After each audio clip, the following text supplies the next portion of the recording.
ಆರೋಪಿ ದರ್ಶನ್ಗೆ ಜೈಲಲ್ಲಿ ಸೌಲಭ್ಯ ನೀಡದ ಆರೋಪ ಕೇಳಿಬಂದಿತ್ತು. ಇಂದು ಕೋರ್ಟ್ನಲ್ಲಿ ನಿರ್ಧಾರ ಆಗುತ್ತೆ ಈ ಒಂದು ಅರ್ಜಿಯ ಭವಿಷ್ಯ. ನನಗೆ ಯಾವುದೇ ರೀತಿಯ ಸೌಲಭ್ಯವನ್ನ ಜೈಲಿನಲ್ಲಿ ಕಲ್ಪಿಸಿಕೊಟ್ಟಿಲ್ಲ, ಕೋರ್ಟ್ ಆದೇಶವನ್ನು ಉಲ್ಲಂಘನೆ ಮಾಡಿದ್ದಾರೆ ಅಂತ ದರ್ಶನ್ ಅವರು ಒಂದು ಅರ್ಜಿಯನ್ನ ಸಲ್ಲಿಕೆ ಮಾಡಿದ್ರು. ಇವತ್ತು ಆ ಒಂದು ಅರ್ಜಿಯ ಭವಿಷ್ಯ ನಿರ್ಧಾರ ಆಗುತ್ತೆ ಕೋರ್ಟ್ನಲ್ಲಿ. ಕನಿಷ್ಠ ಸೌಲಭ್ಯವನ್ನ ಕೋರಿದ ಅರ್ಜಿಯ ಬಗ್ಗೆ ಇಂದು ತೀರ್ಮಾನ ಆಗತ್ತೆ. ಕೋರ್ಟ್ನಲ್ಲಿ ವಿಚಾರಣೆಯನ್ನ ಮಾಡ್ತಾರೆ. ಬೆಂಗಳೂರಿನ 57ನೇ CCH ಕೋರ್ಟ್ನಲ್ಲಿ ಇವತ್ತು ವಿಚಾರಣೆ ಇರುತ್ತೆ. ಕ್ವಾರಂಟೈನ್ ಸೆಲ್ನಲ್ಲಿ ಇರಿಸಿರುವ ಬಗ್ಗೆ ವರದಿಯನ್ನ ಕೋರ್ಟ್ ಕೇಳಿದೆ. ಆದೇಶ ಪಾಲನೆಯ ಬಗ್ಗೆಯೂ ಕೂಡ ಕೋರ್ಟ್ ವರದಿಯನ್ನ ಕೇಳಿದೆ. ಪರಿಶೀಲನೆ ಮಾಡಿ ವರದಿ ನೀಡುವಂತೆ ನ್ಯಾಯಾಲಯ ಸೂಚನೆಯನ್ನ ಕೊಟ್ಟಿತ್ತು. ಜೈಲಿನಲ್ಲಿ ಪರಿಶೀಲನೆ ನಡೆಸಿರುವ ಸಿವಿಲ್ ನ್ಯಾಯಾಧೀಶರು ಇಂದು ನ್ಯಾಯಾಲಯದಲ್ಲಿ ಪ್ರಾಧಿಕಾರದ ವರದಿಯನ್ನ ಪರಿಶೀಲನೆ ಮಾಡ್ತಾರೆ. ದೋಷಾರೋಪ ನಿಗದಿ ಬಗ್ಗೆಯೂ ಕೂಡ ಇಂದು ತೀರ್ಮಾನ ಮಾಡುವ ಸಾಧ್ಯತೆ ಕೂಡ ಇದೆ. ಇನ್ನು ಈ ಒಂದು ಅರ್ಜಿ ವಿಚಾರಕ್ಕೆ ಸಂಬಂಧಪಟ್ಟಂತೆ ವಾದ ಪ್ರತಿವಾದ ಎಲ್ಲವೂ ಕೂಡ ಕೋರ್ಟ್ನಲ್ಲಿ ಜೋರಾಗಿ ನಡೆದಿತ್ತು. ಆದರೆ ತೀರ್ಪನ್ನ ಕಾಯ್ದಿರಿಸಲಾಗುತ್ತೆ. ಇವತ್ತು ಮತ್ತೆ ತೀರ್ಪಿರುತ್ತೆ. ಜಡ್ಜ್ ಈರಪ್ಪಣ್ಣ ಪವಡಿ ನಾಯ್ಕ್ ಅವರಿಂದ ಇಂದು ವಿಚಾರಣೆ ಕೂಡ ಮಾಡಲಾಗುತ್ತೆ. ಯಾಕೆಂತಂದ್ರೆ ಕೋರ್ಟ್ ಆದೇಶ ಇದ್ರೂ ಕೂಡ ನನಗೆ ಯಾವುದೇ ರೀತಿಯ ಸೌಲಭ್ಯವನ್ನ ಕೊಟ್ಟಿಲ್ಲ ಅಂತ ದರ್ಶನ್ ರವರು ಆರೋಪವನ್ನ ಮಾಡಿದ್ರು. ಅದರ ಜೊತೆಗೆ ಒಂದು ಅರ್ಜಿಯನ್ನ ಸಲ್ಲಿಕೆ ಮಾಡಿದ್ರು. ನ್ಯಾಯಾಧೀಶರು ಬಂದು ಜೈಲಿನಲ್ಲಿ ಎಷ್ಟೆಲ್ಲ ಸೌಲಭ್ಯ ಕೊಟ್ಟಿದ್ದಾರೆ, ಒಮ್ಮೆ ಬಂದು ವಿಚಾರಣೆಯನ್ನ ಮಾಡಬೇಕು, ಒಮ್ಮೆ ಪರಿಶೀಲನೆ ಮಾಡಬೇಕು ಅಂತ ಕೂಡ ಒಂದು ಅರ್ಜಿಯನ್ನ ಸಲ್ಲಿಕೆ ಮಾಡಿದ್ರು. ಹಾಗಾಗಿ ಒಬ್ರು ನ್ಯಾಯವಾದಿಗಳು ಕೂಡ ಹೋಗಿ ಅಲ್ಲಿ ಇರುವಂತಹ ವ್ಯವಸ್ಥೆಯ ಬಗ್ಗೆ ಪರಿಶೀಲನೆ ಮಾಡುವ ಕೆಲಸವನ್ನು ಕೂಡ ಮಾಡಿದ್ರು. ಇದರ ಜೊತೆಗೆ ಕ್ವಾರಂಟೈನ್ ಸೆಲ್ನಲ್ಲಿ ಏನು ದರ್ಶನನ್ನ ಇರಿಸಿದ್ದಾರೆ, ಇದು ಬೇಡ, ಕ್ವಾರಂಟೈನ್ ಸೆಲ್ನಲ್ಲಿ ಯಾಕೆ ಇರಿಸಿದ್ದಾರೆ, ನನಗೆ ಈ ಸೆಲ್ನಲ್ಲಿ ಇರೋದಕ್ಕೆ ಕಷ್ಟ ಆಗ್ತಿದೆ ಅಂತ ಕೂಡ ದರ್ಶನ್ ಪರ ವಕೀಲರು ವಾದವನ್ನ ಮಾಡಿದ್ರು. ಕುರಿತು ಹೆಚ್ಚಿನ ಮಾಹಿತಿ ನೀಡ್ತಾರೆ ನಮ್ಮ ಪ್ರತಿನಿಧಿ ಅರುಣ್. ಈಗ ಸದ್ಯಕ್ಕೆ ಜೈಲಧಿಕಾರಿಗಳ ವಿರುದ್ಧವಾಗಿ ದರ್ಶನ್ ಏನೆಲ್ಲ ಆರೋಪವನ್ನ ಮಾಡಿದ್ರು, ಅದರ ಜೊತೆಗೆ ಒಂದು ಅರ್ಜಿಯನ್ನು ಕೂಡ ಸಲ್ಲಿಕೆ ಮಾಡಿದ್ರು. ಅರ್ಜಿಯ ಭವಿಷ್ಯ ಇವತ್ತು ನಿರ್ಧಾರ ಆಗತ್ತೆ.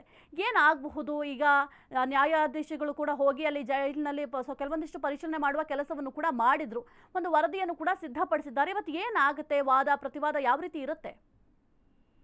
ಸಾಹಿತ್ಯ ಏನಂದ್ರೆ ಈಗಾಗಲೇ ಬೆಂಗಳೂರು ಕಾನೂನು ಸೇವಾ ಪ್ರಾಧಿಕಾರದ ಅಧಿಕಾರಿಗಳು ಮತ್ತೆ ಸಿವಿಲ್ ದರ್ಜೆಯ ನ್ಯಾಯಾಧೀಶರು ಸಹ ಒಂದು ಪರಪ್ರಾಗ್ರಹ ದೆಹಲಿಗೆ ಭೇಟಿಯನ್ನು ಕೊಟ್ಟು ಪರಿಶೀಲನೆ ಮಾಡಿರುವಂಥದ್ದು. ಆ ಒಂದು ಪರಿಶೀಲನೆ ಮಾಡಿದಂತಹ ವರದಿಯನ್ನು ಸಹ ಈಗಾಗಲೇ 57ನೇ CCH ಕೋರ್ಟ್ಗೆ ಸಲ್ಲಿಕೆಯನ್ನು ಮಾಡಿರುವಂಥದ್ದು. ಇವತ್ತು ಆ ವರದಿಯ ಮೇಲೆ ಒಂದು ಅರ್ಜಿಯ ವಿಚಾರಣೆ ಆಗುತ್ತೆ. ಯಾಕಂದ್ರೆ ಕನಿಷ್ಠ ಸೌಲಭ್ಯಗಳನ್ನ ಕೋರಿ ದರ್ಶನ್ ಅವರು ಒಂದು ಅರ್ಜಿಯನ್ನ ಸಲ್ಲಿಸಿದ್ರು. ಆ ಒಂದು ಅರ್ಜಿಯಲ್ಲಿ ಕೋರ್ಟ್ ಸಹ ಒಂದು ಆದೇಶವನ್ನ ಮಾಡಿತ್ತು. ಆದೇಶ ಆದ ನಂತರ ಸಹ ಯಾವುದೇ ರೀತಿಯಾದ ಸೌಲಭ್ಯವನ್ನು ಕೊಡ್ತಾ ಇಲ್ಲ ಅಂದ್ಬಿಟ್ಟು ದರ್ಶನ್ ಪರ ವಕೀಲರು ಒಂದು ಅರ್ಜಿಯನ್ನು ಹಾಕಿದ್ರು.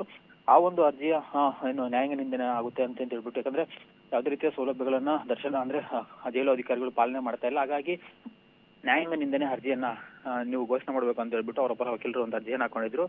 ಅದರ ಅರ್ಜಿ ವಿಚಾರಣೆ ಮತ್ತೆ ಹಾಸಿಗೆ ದಿಂಬು ಇವತ್ತು ಏನು ವರದಿ ಕೊಟ್ಟಿದ್ದಾರೆ. ಆ ವರದಿಯಲ್ಲಿ ಇವತ್ತು ಕೋರ್ಟ್ ನಲ್ಲಿ ಒಂದು ಬಹಿರಂಗವಾಗುವಂಥದ್ದು. ಅಂದ್ರೆ ದರ್ಶನ್ ಅವರಿಗೆ ಏನು ಕನಿಷ್ಠ ಸೌಲಭ್ಯಗಳನ್ನ ಮ್ಯಾನ್ಯುಯಲ್ ಪ್ರಕಾರ ಕೊಟ್ಟಿದ್ದಾರಾ ಇಲ್ವಾ ಅನ್ನೋದ್ರ ಬಗ್ಗೆ ಆ ವರದಿ ಇವತ್ತು ಕೋರ್ಟ್ ನಲ್ಲಿ ಗೊತ್ತಾಗುತ್ತೆ. ಯಾಕಂದ್ರೆ ಅವ್ರಿಗೆ ಕೊಟ್ಟಿದ್ದಾರಾ ಇಲ್ವಾ, ಅದ್ರ ಮೇಲೆ ಏನ್ ಆರ್ಡರ್ ಮಾಡ್ಬೇಕು ಅನ್ನೋದು ಕೋರ್ಟ್ ಡಿಸೈಡ್ ಮಾಡುತ್ತೆ. ಯಾಕಂದ್ರೆ ಈಗಾಗಲೇ ಕಳೆದ ಮಂಗಳವಾರನೇ ಹೋಗ್ಬಿಟ್ಟು ಜೈಲಲ್ಲಿ ಕಾನೂನು ಸೇವಾ ಪ್ರಾಧಿಕಾರ ಅಧಿಕಾರಿಗಳು ಹೋಗ್ಬಿಟ್ಟು ಪರಿಶೀಲನೆ ಮಾಡಿರುವಂತದ್ದು. ಮತ್ತೆ ಅಲ್ಲಿನ ಲೆಜರ್ ಬುಕ್ ಇರ್ಬೋದು, ಮತ್ತೆ CCTVಗಳು ಇರ್ಬೋದು, ಮತ್ತೆ ಬಾಡಿ ಒನ್ ಕ್ಯಾಮ್ರಾ ಇರ್ಬೋದು. ಸೊ ಎಲ್ಲವನ್ನು ಸಹ ಪರಿಶೀಲನೆ ಮಾಡಿ ಮತ್ತೆ ಹೇಳಿಕೆಯನ್ನ ಪಡ್ಕೊಂಡು ಬಂದಿರುವಂತದ್ದು. ಹಾಗಾಗಿ ಆ ಒಂದು ವರದಿ ಏನು ಮುಚ್ಚಿದ ಲಕೋಟೆಯಲ್ಲಿ ಕೊಟ್ಟಿರುವಂತದ್ದು. ಹಾಗಾಗಿ ಯಾರಲ್ಲೂ ಸಹ ಇಲ್ಲಿವರೆಗೂ ಬಹಿರಂಗವಾಗಿಲ್ಲ ಏನು ರಿಪೋರ್ಟ್ ನಲ್ಲಿ ಇದೆ ಅಂತ ಹೇಳ್ಬಿಟ್ಟು. ಸೊ ಇವತ್ತು ಕೋರ್ಟ್ಗೆ ಅರ್ಜಿ ಸಲ್ಲಿಕೆ ಅಂದ್ರೆ ವರದಿ ಈಗಾಗಲೇ ಸಲ್ಲಿಕೆ ಆಗಿದೆ. ಅದನ್ನ ವರದಿಯನ್ನ ನೋಡ್ತಾರೆ ಜಡ್ಜ್. ನೋಡ್ಬಿಟ್ಟು ಪಾಲನೆ ಆಗಿದೆ ಇಲ್ವಾ ಅನ್ನೋದ್ರ ಮೇಲೆ ಡಿಸೈಡ್ ಮಾಡ್ತಾರೆ. ಆನಂತರ ದರ್ಶನ್ ಅವರಿಗೆ ಏನು ಸೌಲಭ್ಯ ಕೊಡ್ಬೇಕಾ ಬೇಡವಾ ಅನ್ನೋದ್ರ ಬಗ್ಗೆ ಡಿಸೈಡ್ ಆಗುತ್ತೆ.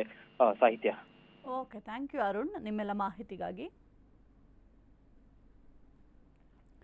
ಇನ್ನು ನಟ ದರ್ಶನ್ ಸದ್ಯಕ್ಕೆ ಜೈಲಿನಲ್ಲಿದ್ದಾರೆ. ಒಂದು ಅರ್ಜಿಯನ್ನು ಕೂಡ ಸಲ್ಲಿಕೆ ಮಾಡಿದ್ರು ಜೈಲಧಿಕಾರಿಗಳು. ಒಂದು ಕನಿಷ್ಠ ಸೌಲಭ್ಯಗಳನ್ನು ಕೂಡ ನನಗೆ ಒದಗಿಸ್ಕೊಡ್ತಾ ಇಲ್ಲ, ಕೋರ್ಟ್ ಆದೇಶ ಮಾಡಿದೆ, ನನಗೆ ಬೆನ್ನು ನೋವಿನ ಸಮಸ್ಯೆ ಇದೆ, ಹಾಗಾಗಿ ಹಾಸಿಗೆ ದಿಂಬು ವ್ಯವಸ್ಥೆ ಮಾಡಿಕೊಡ್ಬೇಕು ಅಂತ ಜೈಲಿನಲ್ಲೂ ಅಂದರೆ ನ್ಯಾಯಾಧೀಶರು ಕೂಡ ಆದೇಶವನ್ನು ಹೊರಡಿಸಿದ್ರು. ಆದರೆ ಜೈಲಧಿಕಾರಿಗಳು ಕನಿಷ್ಠ ಸೌಲಭ್ಯವನ್ನು ಕೂಡ ನನಗೆ ಕೊಟ್ಟಿಲ್ಲ, ಆದೇಶವನ್ನು ಉಲ್ಲಂಘನೆ ಮಾಡಿದ್ದಾರೆ ಎಂಬ ಸಾಕಷ್ಟು ಆರೋಪಗಳನ್ನು ಮಾಡಿ ಒಂದು ಅರ್ಜಿಯನ್ನು ಕೂಡ ಸಲ್ಲಿಕೆ ಮಾಡಿದ್ರು. ಇದರ ಜೊತೆಗೆ ಜೈಲಿನಲ್ಲಿ ನನಗೆ ಏನೆಲ್ಲ ಮೂಲ ಸೌಕರ್ಯಗಳನ್ನ ಕೊಟ್ಟಿದ್ದಾರೆ ಅದನ್ನು ಪರಿಶೀಲನೆ ಮಾಡಬೇಕು ನ್ಯಾಯಾಧೀಶರು ಸ್ವತಃ ಬಂದು ಅಂತ ಕೂಡ ಒಂದು ಅರ್ಜಿಯನ್ನ ಅವರ ಪರ ವಕೀಲರು ಸಲ್ಲಿಕೆ ಕೂಡ ಮಾಡಿದ್ರು.